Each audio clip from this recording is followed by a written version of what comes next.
A young woman who had just finished school and landed her first job traveled to another city for a work seminar, but she never made it there. The police got involved in the search, and soon they started uncovering one disturbing lead after another. They quickly realized that something truly horrifying might have happened to her, but solving the case turned out to be much more complicated than it seemed at first. It wasn't until nearly 3 decades later that they finally learned the truth, but the outcome was far from what they had expected.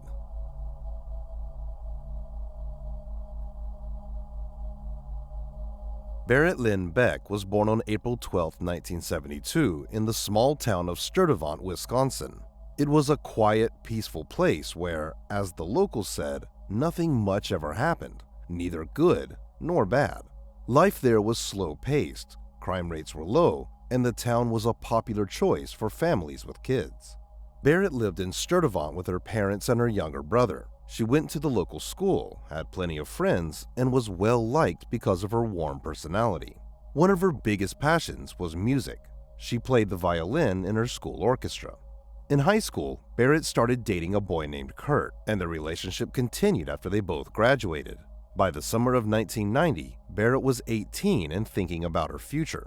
She planned to go to college, but hadn't settled on a career just yet. She was exploring different options, but one thing was certain: they all had something to do with music. In the meantime, Barrett got herself a job to save up some money before college. She started working at the office of a pretty big company, and in July of that year, she was set to attend a 3-day seminar to learn how to work on computers. This was a big deal for Barrett. Just a few weeks out of high school, she now had to travel to another city called Appleton, hundreds of miles away from her home, all on her own.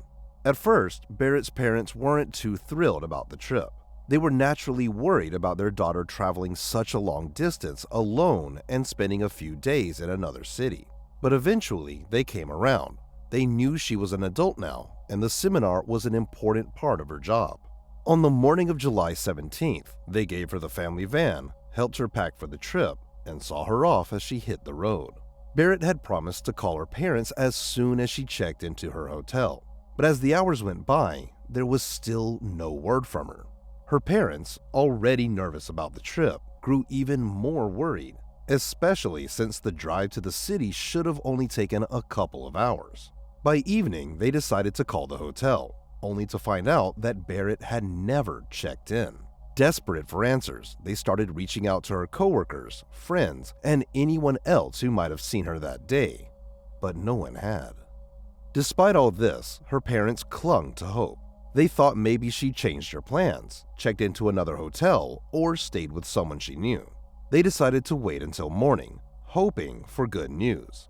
But when the seminar started and Barrett didn't show up, they knew something was wrong and decided it was time to call the police.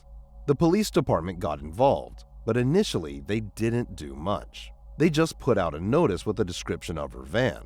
Barrett was an adult and there wasn't any clear evidence of foul play, so they decided to hold off on launching a full-scale search and just wait.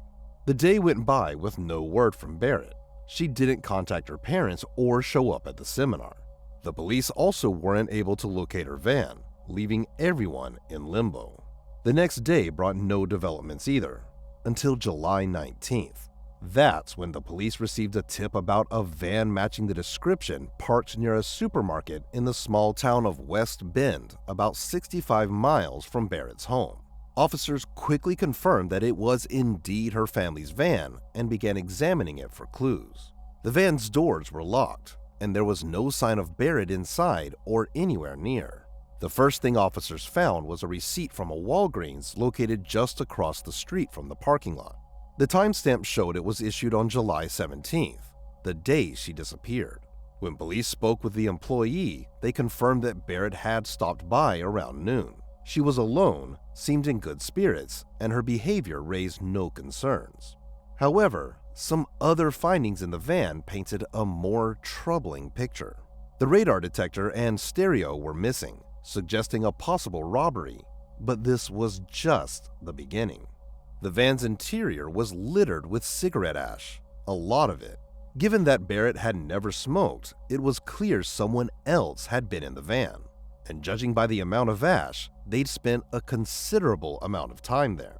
Then there were her belongings. Almost everything Barrett had taken with her was still in the van.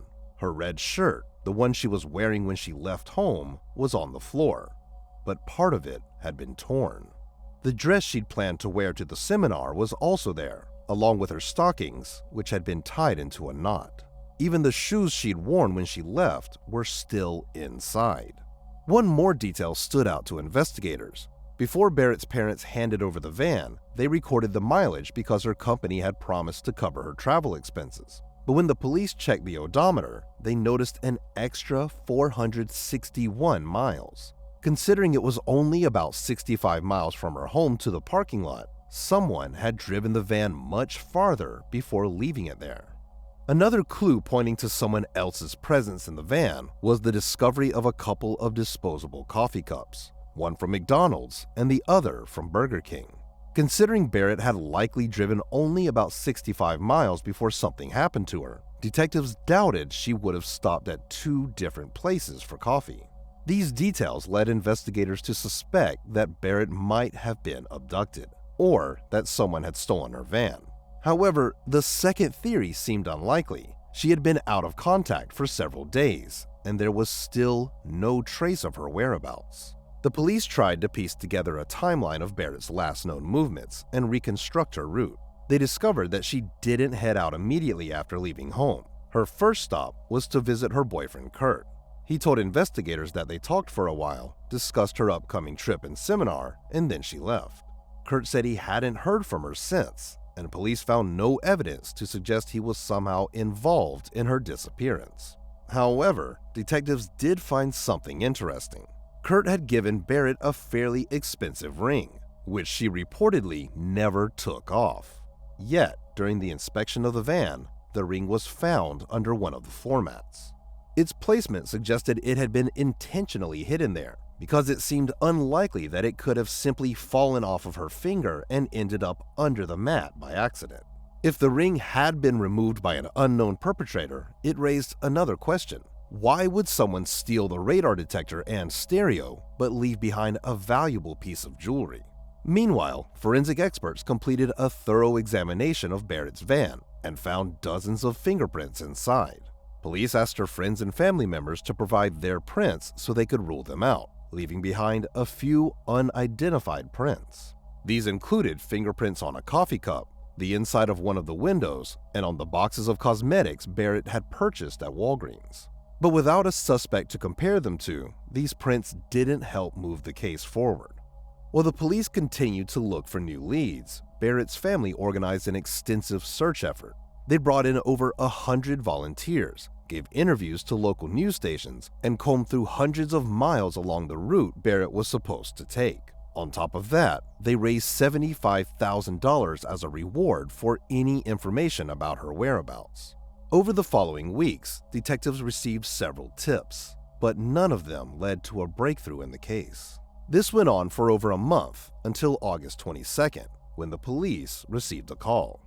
A local farmer was driving down a rural road about 18 miles from where Barrett's van had been found. He noticed something unusual in a ditch along the side of the road and decided to take a closer look. To his horror, he realized it was a human body and reported it to the authorities. Officers arrived on the scene and confirmed that the remains belonged to a woman. However, due to the advanced state of decomposition, it was impossible to visually identify her. Still, detectives suspected it could be Barrett, and a comparison with her dental records soon confirmed their worst fears. Because of the condition of the body, medical examiners couldn't determine a specific cause of death. They suggested that the victim might have been strangled, but one thing was certain: this was a murder. Beyond the obvious evidence pointing to foul play, there was one particularly chilling detail. A piece of fabric from Barrett's shirt was tied around her head, covering her eyes like a blindfold. This suggested she had been kidnapped and likely held alive for some time. Although this probably didn't last long. According to the medical examiner's report, the body had been lying in the ditch for over a month. This led investigators to believe that the killer murdered her on the same day she was abducted. Unfortunately, the discovery of Barrett's body didn't bring investigators any closer to solving the case. Months passed without any major breakthroughs. Detectives interviewed multiple suspects, searched for new evidence, and followed every lead, but each one led to a dead end. Investigators assumed Barrett may have been the victim of a robbery gone wrong. They believed that when she parked near the Walgreens and went inside, someone broke into her van. The intruder might have planned to steal valuables and leave, but when Barrett came back and caught them in the act, things took a darker turn. Fearing being caught, the person may have decided to abduct her, later killing her and dumping her body in a roadside ditch. Adding to this theory was the van's odometer. After Barrett vanished, the van had been driven for nearly 500 miles, much more than the distance from her home to where it was abandoned. This suggests that her killer spent a lot of time driving the van before ultimately leaving it behind. Since robbery was considered the prime motive, police began focusing on individuals known for similar crimes. Before long, they zeroed in on a man named Craig, who was suspected of stealing several vehicles not far from the area where Barrett was last seen. What caught investigators' attention was Craig's pattern. He often used stolen cars to commit other crimes and drove them for some time before abandoning them, behavior that aligned with the movements of Barrett's killer. Detectives started digging into Craig's possible involvement and discovered something interesting. Shortly after Barrett's disappearance, he had been arrested for an armed bank robbery. During his arrest, authorities found a bag in his possession. Among its contents was a woman's hairbrush with blonde hair tangled in it. Unfortunately, in those days, DNA testing wasn't as advanced as it is now. Without the ability to compare the hair to Barrett's DNA, police couldn't definitively link the brush to the victim. Investigators also learned that Craig theoretically had the opportunity to commit the crime, but this fact alone wasn't enough to prove his guilt. However, soon after, detectives received a lead that completely shifted the direction of the case. During interviews with Craig's acquaintances, one of his friends suddenly revealed that Craig had confessed to killing Barrett. Not only that, but he allegedly showed him her body inside the van before disposing of it. The revelation made detectives take Craig even more seriously as their prime suspect. But there was one major issue. His fingerprints didn't match any of those found in Barrett's van. Craig also denied any involvement, leaving investigators scrambling for a way to prove his connection to the crime. Over the following months, they searched for new evidence, but nothing concrete came to light. At one point, police considered formally charging Craig with Barrett's murder, hoping that the testimony from his friend would be enough to secure a conviction. However, they ultimately decided that without strong evidence, the prosecution wouldn't stand a chance in court. Despite this, Craig remained the prime suspect, and for years after, detectives continued their efforts to uncover any new leads to prove his involvement. Unfortunately, this went on for decades without any serious progress. But everything changed when in 2013, this case was handed over to a cold case unit for a fresh review. As detectives began going through the old files and evidence, they encountered a frustrating setback. Some of Barrett's clothing, which was supposed to be stored as evidence, was missing, even though it was listed in the official records. The team couldn't track it down, and it appeared that someone, likely an officer, had mistakenly discarded those items. Despite this, investigators sent the remaining evidence to the lab for analysis and requested a new comparison of the fingerprints on file. To their shock, they discovered that in the 23 years since the murder, the fingerprints had never been digitized and were still only stored on paper. Shortly after the prints were uploaded into the database, the lead detective received a call from the lab. The analyst had found a match. 5 of the fingerprints from the van belonged to a man named Dennis Brantner. This name had never come up in the case files before. Police quickly learned he had an extensive criminal record, which is how his fingerprints ended up in the database. In his younger years, Dennis served time for stealing cars and was later arrested for breaking into someone's home. In another disturbing incident, he snuck into a hotel room where a woman was staying, stole her underwear, and left some notes with inappropriate content behind. But one particular episode caught the detectives' attention because of its eerie parallels to Barrett's case. Dennis once broke into his ex-wife's car while she was at work and waited for her return. When she got in, he pulled a knife and tried to kidnap her. Fortunately, she managed to escape and reported him to the police. As investigators dug deeper, they discovered that at the time of Barrett's murder, Dennis was working as a long-haul truck driver in the same area. His job regularly took him through countless towns and cities, giving him plenty of opportunities to commit such a crime. Still, police wanted to be cautious before jumping to conclusions. First, they confirmed that Dennis didn't know Barrett or anyone in her family, which might have explained the presence of his fingerprints in their van. But there was one key detail they couldn't ignore. One of Dennis's fingerprints was found on a box of cosmetics Barrett had purchased just minutes before she vanished. This meant he had been in the van at that exact time, significantly increasing suspicions against him. The investigators decided to confront Dennis and visit his home. Dennis began denying any involvement in Barrett's murder and insisted he had never met her. However, when the detectives mentioned that his fingerprints had been found in her van, his demeanor changed drastically. Dennis became visibly nervous, occasionally breaking into tears as he answered their questions. But despite this, he continued to maintain his innocence, prompting the detectives to dig deeper for more evidence. When they interviewed people who knew Dennis, they uncovered several intriguing details. His ex-wife mentioned that Dennis always preferred Burger King, which he frequented regularly. In contrast, Barrett preferred McDonald's. And as we remember, investigators had found coffee cups from both fast food chains in Barrett's van, and Dennis's fingerprint was on the Burger King cup. Next, the detectives spoke to Dennis's former coworkers, which led to an even more startling discovery. After Barrett's murder, Dennis had briefly worked at a factory.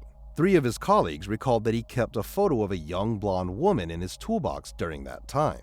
Unfortunately, after so many years, it was impossible to determine whether the woman in the photo was Barrett, but the coworkers noted a strong resemblance. Another former coworker shared a chilling story. Dennis had once told her that he wanted to kidnap and assault her. While the police continued gathering evidence, they received crucial updates from the lab. Despite the earlier loss of some of Barrett's belongings, several items from her van remained in storage, including a cigarette pack wrapper.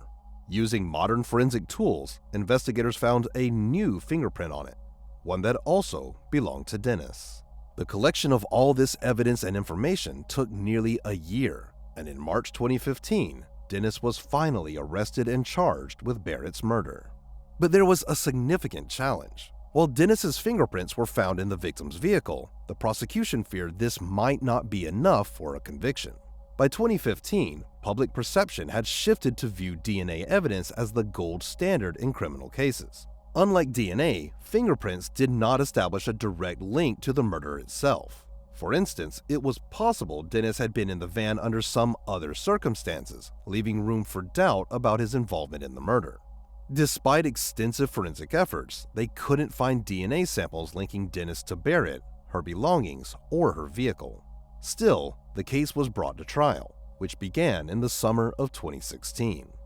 During the trial, Dennis's defense lawyer capitalized on the lack of conclusive evidence, arguing that fingerprints alone did not definitively prove his guilt.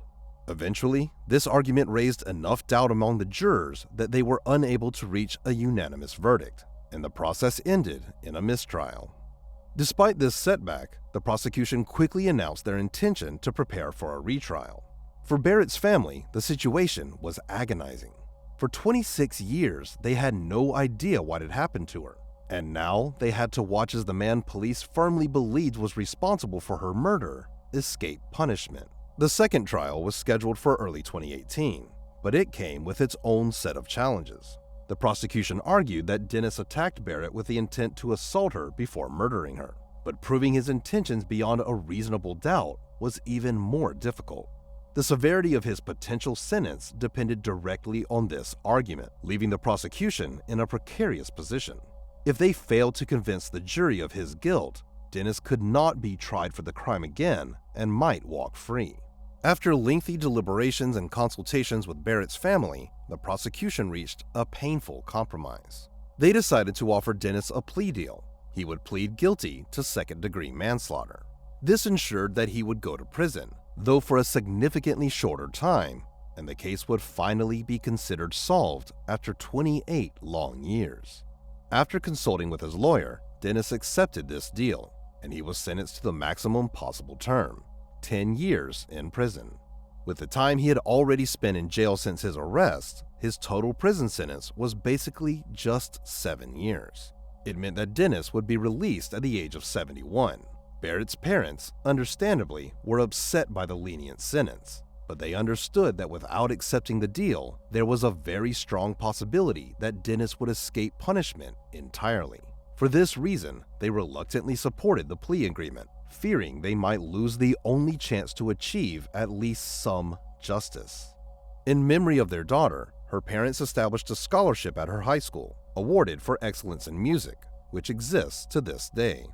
It is also worth noting that, decades later, police managed to disprove the testimony against Craig, the first suspect in the case. As we recall, one of his acquaintances claimed that Craig had shown him Barrett's body in her van, but this turned out to be a lie. It turns out this person had a personal issue with Craig and had used information he overheard from the police to frame him. Share your thoughts on this story in the comments section, and don't forget to press the like button if you enjoyed my video. Thank you for watching.